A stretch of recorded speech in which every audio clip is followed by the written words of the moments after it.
Fəsil 3. Hava qılınc kimi kəsirdi. Robert Lekton Krijovnitska küçəsi ilə cənuba doğru qaçdıqca soyuq havanın təsirindən ayılırdı. Onu uzun addımları səkinə örtən nazik qar qatında tək bir ayaq izi zolağı buraxırdı. Praqa şəhəri Lekton üçün həmişə möcüzəvi görünmüşdü. Zamanın içində donub qalmış bir an idi sanki. İkinci Dünya müharibəsində digər Avropa şəhərlərinə nisbətən xeyli az zərər gördüyü üçün Bohemiya bölgəsinin tarix paytaxtı bu günə qədər ilkin memarlığını qoruyub saxlayan parlaq bir səma xəttinə sahib idi. Romanesk, gotik, barok, art nouveau və neoklassik üsulların nadir dərəcədə təmiz və rəngarəng bir toplusu. Şəhərin ləqəbi Stovezata hərfi tərcümədə 100 qülləli demək idi.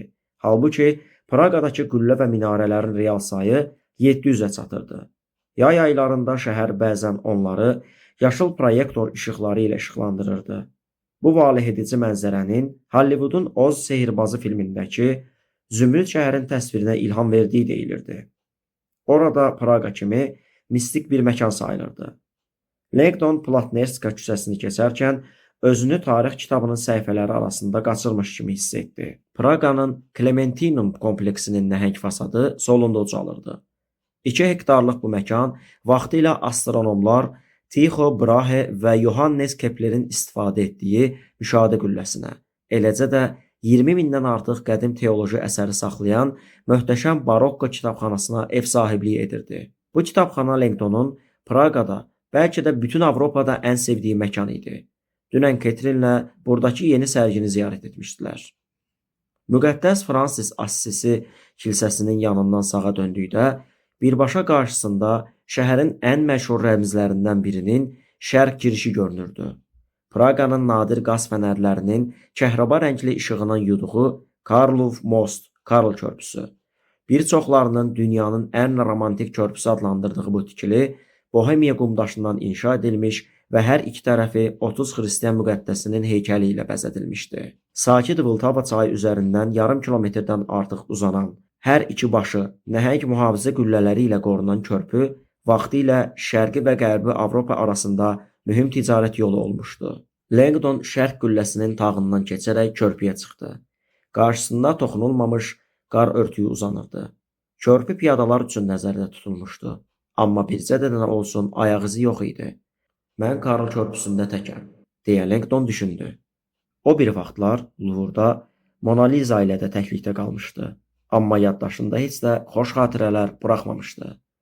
Addımlarını sürətləndirən Lekton çayın o biri sahilinə çatanda artıq heç bir çətinlik çəkmədən qaçırdı. Sağında qaranlıq səma fonunda şəhərin ən sevilən incisi ucalırdı. Praqa qəsri.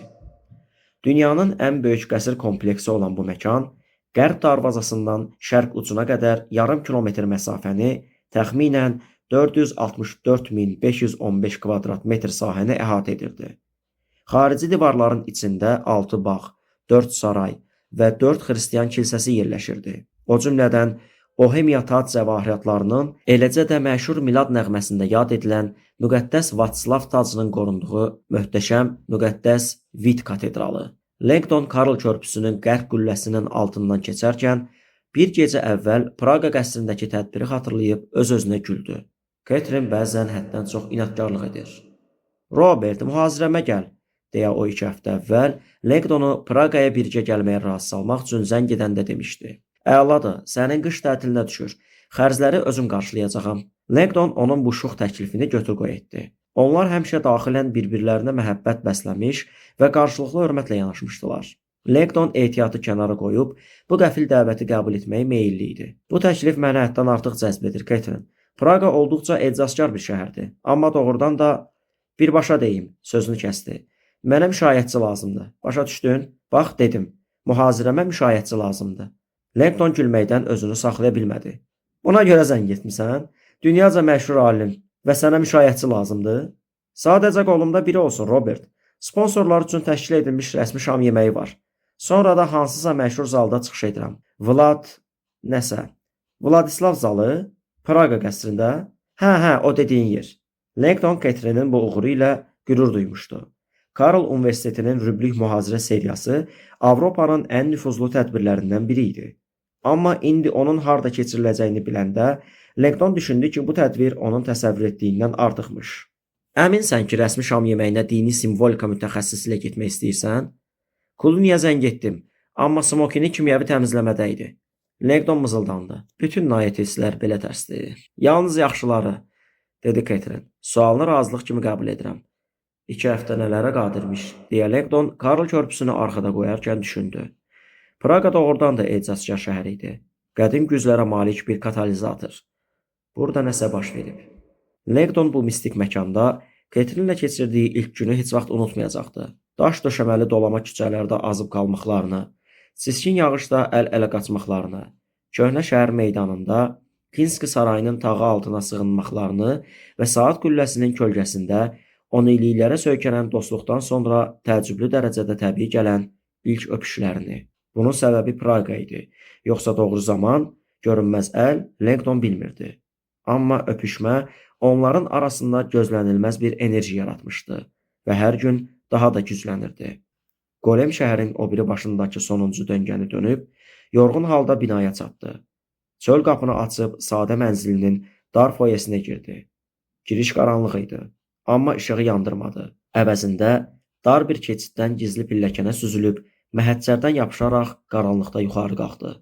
Ayaqları ağrıyır, hər pilləni qalxdıqca mızıldanırdı və nəhayət mənzilinin qapısına çatanda rahatladı. Çəkmələrindəki qarı diqqətlə təmizlədikdən sonra qapını açıb içəri girdi. Mənzil zülmət qaranlığa bürünmüşdü. Tamamilə istədiyi kimi. İç divarlar və tavan qapqara rəngə boyanmışdı. Pəncərələr qalın pərdələrlə örtülmüşdü. Laklanmış döşəmələr artıq tutqunlaşmışdı və işığı əks etdirmirdi. Demək olar ki, heç bir mebel yox idi. Golem əsas açarı açdı. Mənzilin müxtəlif yerlərində onlarla işıq yanaraq açıq rəngli əşyalar üzərində yumşaq bənövşəyi parıltı yaratdı. Onun evi başqa aləmə açılan bir mənzərəni xatırladırdı. Bu mənzərə dərhal onu rahatlatdı. Bu məkanda hərəkət edəndə sanki boşluqda süzür, bir parıltıdan digərinə doğru üzürdü. İşığın olmaması zamansız bir mühit yaradırdı. Fiziki bədəninin gecə ilə gündüzü ayırt edə bilmədiyi zamansız bir dünya. İşığın yoxluğu onun bioloji ritmlərini adi zaman anlayışından azad edirdi. Müntəzəm cədvəllər yalnız daha sadə, fani ruhlara məxsus bir lüks idi. Mən onun üçün hər an hazır vəziyyətdə durmalıyam. O zülmət qaranlıqdan keçərək geyinmə otağına daxil oldu. Plaşını və çəkmələrini çıxardı. Boynundan aşağı çılpaq qalmışdı. Qara işıqda solğun dərisi parıldayırdı. Amma özünə baxmaqdan çəkindi. Onun sığınacağında güzgü yox idi. Yalnız üzünə gil çəkmək üçün balaca əl güzgüsü vardı. Fiziki qabığını görmək onu həmişə narahat edirdi. Bu bədən mənim deyil. Mən sadəcə onun içində təcəssüm etmişəm. Golem ayaqyalın hamama keçdi. Duşu açıb altına girdi. Gilə bulaşmış rezin papağını çıxarıb gözlərini yumdu və üzünü isti suya tutdu. Qurumuş gil bədənindən axıb suya qarışdı. Gecəki fəaliyyətindən heç bir iz qalmadığına əmin olduqdan sonra duşdan çıxdı və qurulandı. Efir indi onu daha güclü çəkirdi. Amma o çubuğa əl atmadı. Vaxtdır. Hələ də çılpaq halda qaranlıqdan keçərək öz ibadətgahına, hədiyyəni qəbul etmək üçün yaratdığı xüsusi otağa yönəldi. Tam qaranlıqda, otağın ortasında yerləşdirdiyi kətan döşəyə yaxınlaşdı. Çılpaq vəziyyətdə döşəyin düz ortasında arxası üstə uzandı. Sonra deşikli silikon kürəni ağzına yerləşdirdi və özünü təslim etdi.